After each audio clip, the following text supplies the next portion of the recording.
Bonjour tout le monde, bienvenue dans cette nouvelle vidéo. Aujourd'hui on se retrouve pour un update lecture. Je vais vous présenter tout ce que j'ai pu lire en octobre et au final il y en a pas mal parce que j'ai lu énormément de mangas. Au début du mois d'octobre c'était un peu une période transitoire où le mood n'était pas forcément présent. Donc j'ai lu énormément de choses qui m'ont réconfortée, que je trouvais mignonnes, doudou. Et c'est le cas de cette première lecture que je vais vous présenter.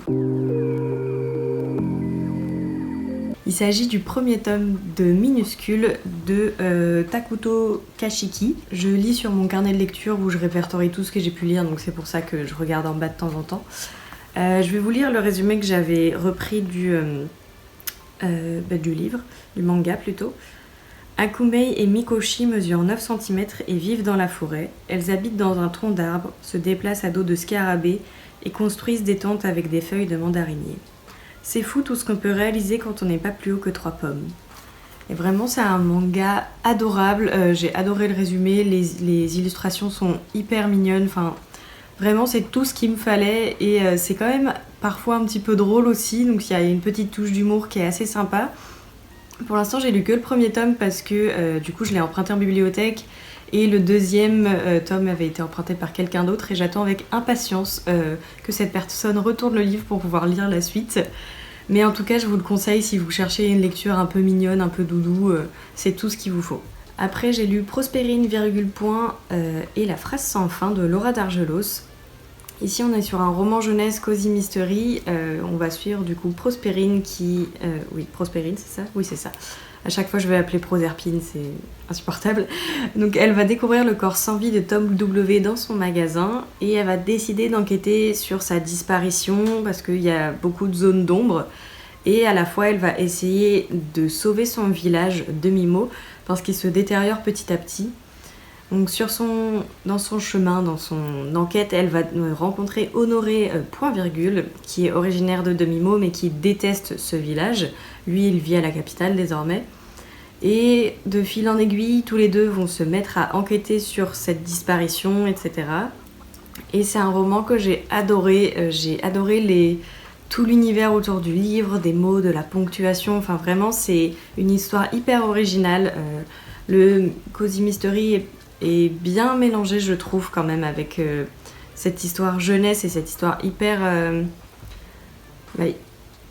fantasque. Enfin, c'est pas le mot fantasque, mais je trouve que en fait, l'univers est tellement bien travaillé et hyper original que j'ai adoré. Je suis un petit peu fan des mots, de la ponctuation, etc. J'adore les dictionnaires.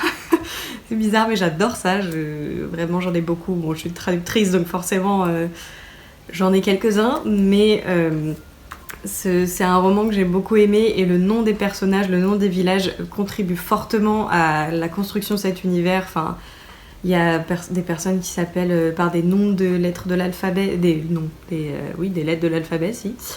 Et voilà, elle s'appelle virgule point, Honoré s'appelle point virgule. Enfin, il y a plein de choses comme ça qui sont hyper intéressantes et la ponctuation et la mise en page font vraiment partie du récit et donne un sens à tout ce récit aussi parce que par exemple les personnes qui vivaient à la capitale majusculent tous leurs mots et c'est vraiment une distinction avec ceux qui viennent de la campagne ou qui sont considérés du coup comme des ploucs. Mais vraiment la mise en page fait entièrement partie du récit et contribue à la construction de l'univers. Et celui que j'ai emprunté du coup toujours, j'ai beaucoup emprunté ce mois-ci, c'est une nouvelle édition qui a quelques petites illustrations à la fin en plus. Il y a un petit bonus qui est hyper agréable, il est en forme un peu de journal et j'ai beaucoup aimé. Donc franchement, si vous voulez un truc un peu original comme Cozy Mystery, je vous le recommande vraiment parce que j'ai tout de suite été plongée dans l'univers et j'ai adoré suivre les aventures de Prospérine, voilà, je me suis encore trompée. Bref, lisez-le si jamais vous avez envie d'un Cozy Mystery original, il est fait pour vous. Ensuite, j'ai lu le manga Reine d'Égypte, j'ai lu toute la saga. Ici, je vous présente le 9e et dernier tome parce que c'est un collègue qui me l'a prêté. J'avais emprunté les 8 premiers à la bibliothèque, il n'avait pas le 9e, donc il m'a sauvé la mise en me le prêtant pour que je puisse finir la saga et pas rester dans un suspense horrible. J'abuse peut-être, mais c'est le cas. Je vais vous lire le début du résumé du premier tome pour que vous puissiez un peu comprendre les enjeux. Ah oui, je l'ai pas dit, c'est de Shi Inudo. Je sais pas si ça se prononce comme ça. En tout cas, c'est un auteur japonais. Pour le résumé, c'est écrit: c'est le début d'une nouvelle ère dans l'Égypte des pharaons. Le mariage de Hatshepsut et de son demi-frère Séti fait de ce dernier l'héritier légitime du trône sous le nom de Thoutmôsis II. Représentant des dieux sur terre, ils resplendissent sous leur parure et forment à première vue un couple parfait. Seulement, sous ces airs d'épouse parfaite, Hatshepsut cache une colère profonde. Elle ne veut pas être une simple reine, mais plutôt devenir pharaon elle-même. C'est un manga que j'ai beaucoup aimé parce que dans les premiers tomes, du premier au quatrième, j'ai beaucoup aimé les dessins. Bon, même s'ils sont un petit peu clichés, gros seins, tout ça, c'est pas très grave. Les 4 premiers sont beaucoup plus dans la mise en place du personnage, de la mentalité d'Hatshepsut, qui est quand même une femme très forte. Et au départ, on comprend un petit peu les enjeux, pourquoi elle veut faire ça, etc. Donc les 4 premiers tomes m'ont un petit peu moins intéressée par rapport à ce qui se passe ensuite, mais ils sont quand même vraiment très bien faits. J'ai beaucoup aimé le personnage de Séti parce que c'est vraiment l'antagoniste, cliché, quoi. Il est vraiment très détestable, il a peu de qualité, mais en même temps ça contraste très bien avec Hatshepsut, juste pour le début, parce que à partir du 5e tome, on parle beaucoup plus de politique, de mise en place du pouvoir, et beaucoup plus aussi de stratégie, comment faire pour que l'Égypte ait plus de pouvoir, puisse mieux s'entendre avec les pays voisins, pour que le commerce puisse prospérer, etc. Donc c'est vraiment toute une palette de stratégies à mettre en place et de politiques très précises. Et j'ai beaucoup aimé les personnages. Hatshepsut notamment est un personnage que j'ai vraiment aimé parce qu'elle est tout en nuances. Elle fait des actions qui peuvent être géniales comme abjectes. Enfin vraiment, elle fait des choix qui peuvent être douteux, mais c'est des choix du coup qui sont très humains au final. Et tous les personnages, toute la palette de personnages, je l'ai vraiment aimé parce qu'ils sont tous comme ça, très nuancés. Notamment aussi un personnage que j'ai beaucoup aimé, il s'agit de Senmout, le scribe de la reine. Et c'est aussi un personnage qui peut au premier abord être très gentil, très doux, et qui se révèle parfois être horrible. Enfin vraiment, tous les personnages sont très nuancés et c'est un vrai point fort dans le récit. Il y a aussi Hatshepsut du coup a réellement existé, hein. C'est une reine qui a vraiment régné, merci, sur l'Égypte. Par contre, ils ont pris quelques libertés historiques de ce que j'ai pu lire à droite à gauche. J'ai un petit peu regardé sa page Wikipédia.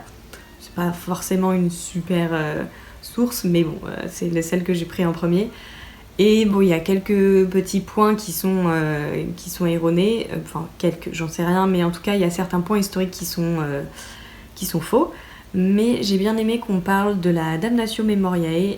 En fait, il s'agit d'un concept qui était présent dans l'Égypte antique, où on effaçait complètement la mémoire d'une personne.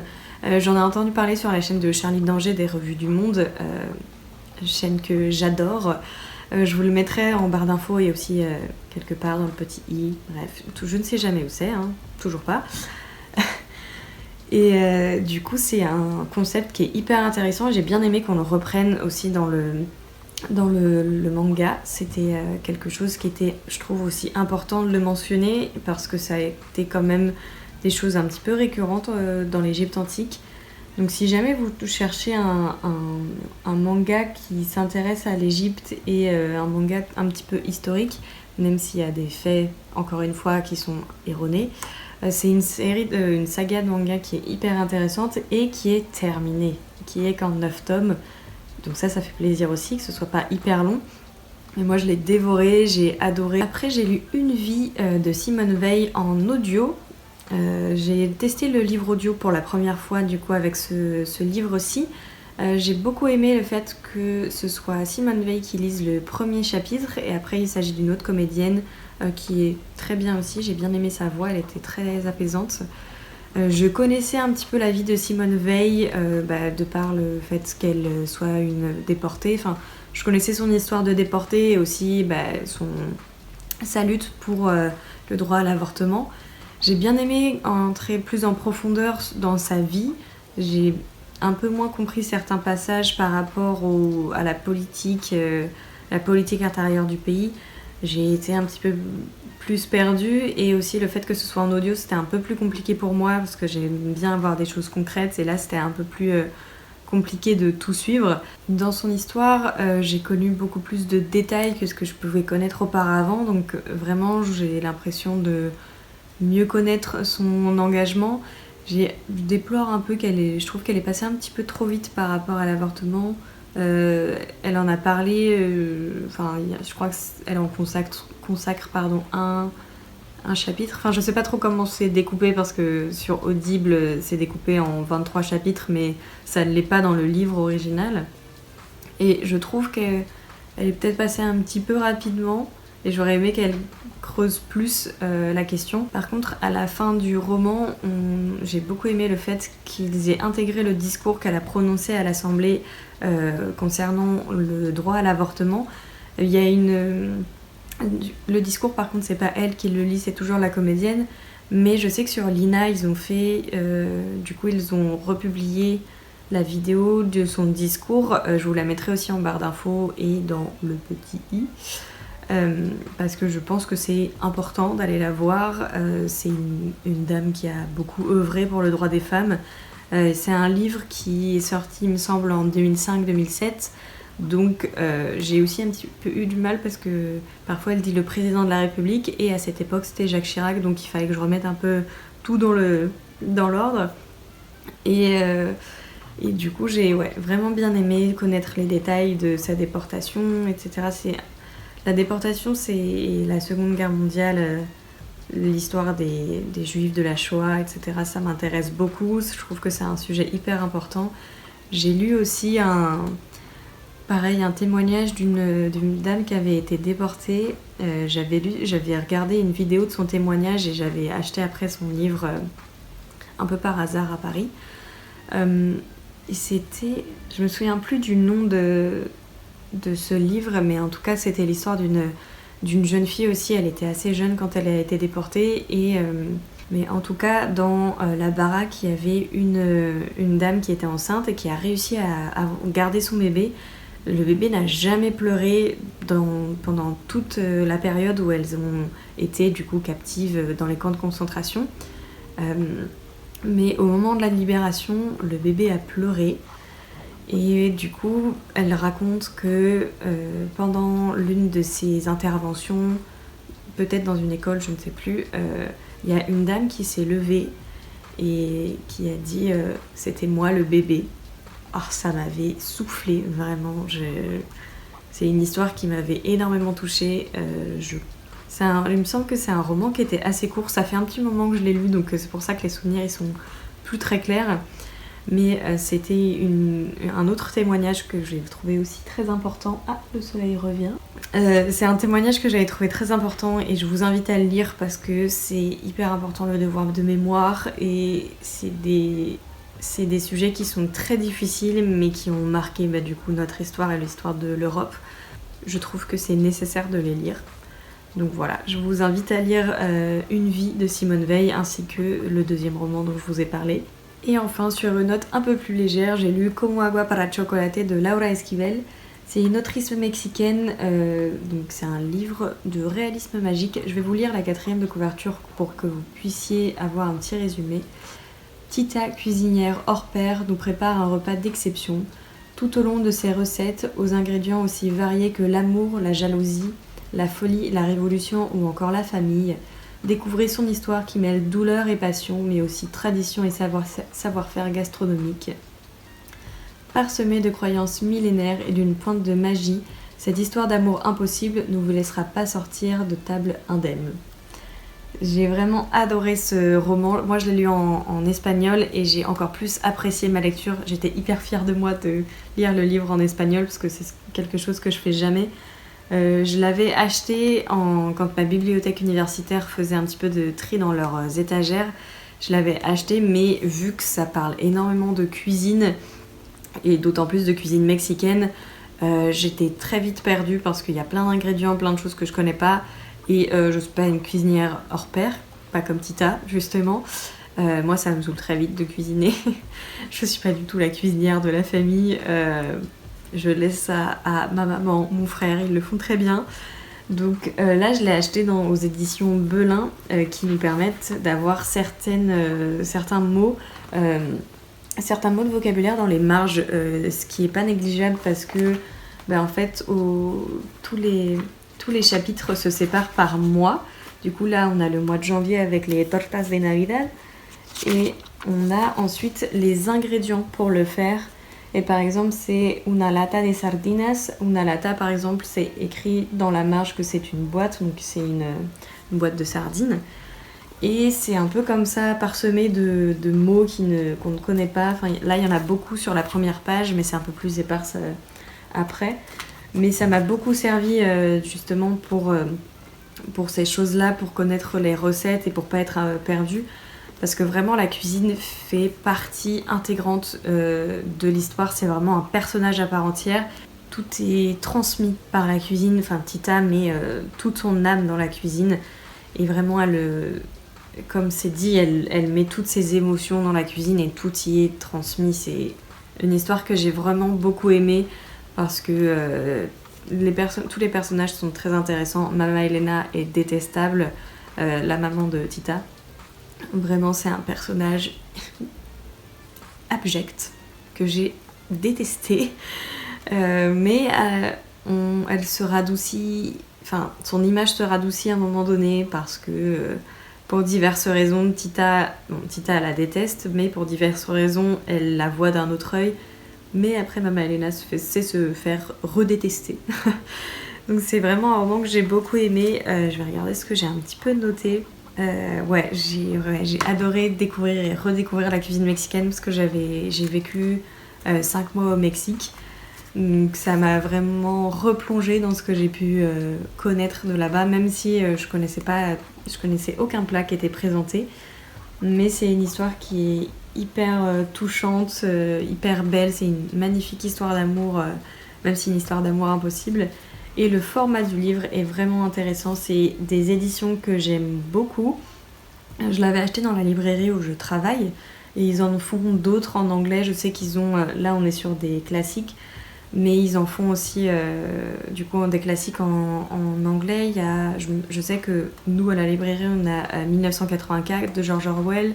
On a du Jane Austen avec... je crois qu'ils ont Orgueil et Préjugés, Persuasion... Persuasion, je sais même pas si c'est vraiment le titre en français, mais bon, bref. Et en espagnol, on a aussi du Luis Sepulveda, je crois. Mais je pense que je vais m'en racheter un avec cette collection parce que je l'ai trouvé vraiment bien faite. Et j'ai aussi beaucoup aimé parce que là, on a l'impression il y a quand même tout ça qui est en plus parce qu'on a du coup des petits tests. Et aussi beaucoup de choses en plus. On a une présentation de l'autrice, un contexte, quelle est la trame de l'histoire. Et aussi, j'ai beaucoup aimé le fait que... Ah oui, il y a aussi des personnages, présentation de personnages. La condition de la femme, enfin tous les thèmes qui sont présentés, c'est hyper bien fait. Vraiment, c'est génial. Et aussi, ce que j'ai bien aimé dans les mots de vocabulaire aussi, ils mettent si ça vient d'Amérique latine, du Mexique ou non. Et là, il y a des quiz et une synthèse à chaque fois. Et à chaque chapitre, on a un quiz et une synthèse du chapitre. Donc c'est vraiment hyper bien fait. Enfin, je trouve que c'est une maison d'édition qui a fait un travail vraiment génial pour qu'on puisse être amené à lire en VO, que ce soit en espagnol ou en anglais. Je sais pas s'ils font d'autres langues. J'ai pas l'impression parce que à la librairie on n'en a pas en italien ni rien. Bon, je regarderai si jamais ils en ont dans d'autres langues. Et là aussi on a améliorer son espagnol avec des jeux, savoir s'il faut dire la, elle, enfin je dirais jamais assez que c'est génial, mais en plus l'histoire est vraiment bien et c'est vraiment très accessible du coup avec ce format qui a été fait par la maison d'édition. Et ah oui, c'est vrai, j'avais oublié. Et il y a à chaque fois dans le récit, à un moment donné, au bout de quelques chapitres, il y a un petit QR code qu'on peut scanner pour voir genre un peu les précédemment dans ces chapitres. C'est des petites vidéos, je crois il y en a trois petites vidéos de 2 minutes chacune, je crois à peu près, et qui nous expliquent ce qui s'est passé, un peu un résumé des 3 ou 4 chapitres qui viennent de se passer. Donc vraiment, déjà lisez-le pour l'histoire, et si jamais vous voulez commencer à lire en VO, et si vous avez un petit peu peur de pas trop comprendre, les éditions c'est Belin Éducation sont vraiment hyper intéressantes pour ça, et vraiment très bien faites, très bien formées, donc je pense que je me reprendrai un livre d'espagnol à la librairie très vite. Voilà, c'est ce qui conclut la vidéo. J'ai lu au final beaucoup, même s'il y a eu beaucoup de graphiques. J'ai terminé sur un coup de cœur pour Como agua para chocolate. Vraiment, j'ai été tellement contente de lire en espagnol, j'étais hyper fière de moi. J'ai adoré ma lecture, j'ai vraiment savouré cette lecture. Je l'ai lu du coup sur une semaine étalée, et vu qu'il n'y a que 12 chapitres, ça ponctue mon mois d'octobre. Vraiment, c'est la cerise sur le gâteau, c'était génial. Donc j'ai adoré mes lectures, j'ai très hâte d'en faire de nouvelles. Je vous laisse, on se retrouve pour une prochaine vidéo. N'hésitez pas à me dire dans les commentaires ce que vous en avez pensé, si jamais il y a des livres qui vous ont fait envie, et si jamais ce que vous avez lu en octobre, ça m'intéresse aussi. Je vous dis à une prochaine. Salut!